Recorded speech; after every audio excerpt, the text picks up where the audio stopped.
Big Dave outside of London Stadium, West Ham 3, Leeds 0. Nathan, first and foremost, just give me your take on the game today.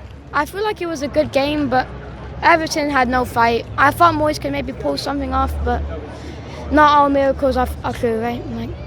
No, it was hard. I've got to be honest, when it come up 9 minutes at Tottenham for injury time and our game had finished, I thought, you know what, you do get these moments sometimes. They are magical moments at the end of the season where it does happen. I've spoken to friends who watched the game and they say that Everton didn't really play today, didn't turn up, didn't perform.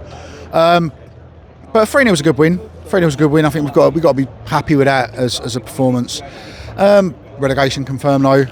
What's your first thoughts about relegation, Nathan? Obviously, this is your first time experiencing something we've gone through, I think, several times. But your first time, what's your first thoughts on it? I feel like we should give the youth players some chances, like Potts, Scholes, Myers, and I feel like they should get good minutes in the Championship, and they can be more experienced for when we will go up again.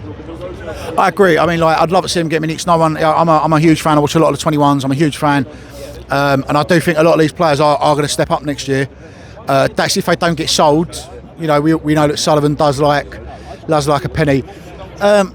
Is there anyone else here? Obviously, you cited the young players, but are there anyone else that played today that you think they could be a big part of this squad next year? There's someone that could be, and I think that's Pablo, because I think the lower leagues, I think he'll more thrive with the slower pace of the league, and I also think Wilson might have a big impact if he stays. I think a 46-game season is a lot for Wilson, but I do think if he wants to stay and continue his impact sub role, he will have a huge impact on us.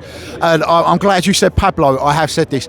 I think Pablo gets 25 to 30 goals next season. I'll look in the mic and say, I'll look in the camera and say that one. I think Pablo next year really is going to come good. Where do you think we'll finish next year? Give me. I know there's a long way to go. There's going to be a lot of churning in the squad, but just give me a prediction. Give me a finish where you think we'll go next year. Third to first. Love your optimism, Nathan. Have a good summer, mate. Take care.